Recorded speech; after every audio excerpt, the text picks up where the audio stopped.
Riwruoge makedo ne tend loch gwenge kaachiel kod mano mochung' ne ratich oganda e kauntis 47 duto ma pachoka koro dwaro ni sirikal mamalo mondo oket e lwet kauntis tije ma katiba oketo ni mondo otim gi piny owacho ma kauntis.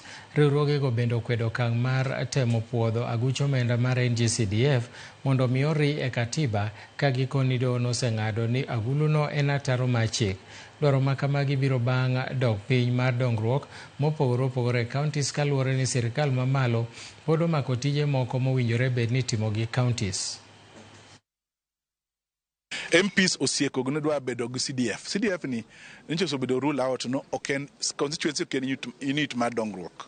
Unit mar dongruok onego bed pesa no moteri county a national government function or better remain national government function. MPs role gi en to legislate loso chik rango kaka chik tiyo gwenge kod MPs kod MCAs ochako di state house dwaro dongruok.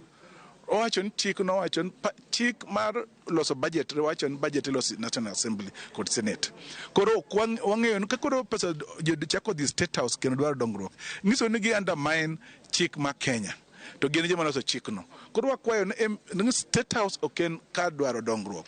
Dongruok no bed ir jo piny to chik ma jo kati budget ite assembly tikale to dongruok timre kamano. Ai functions must be delayed. National government pod kwami omoki functions mege county.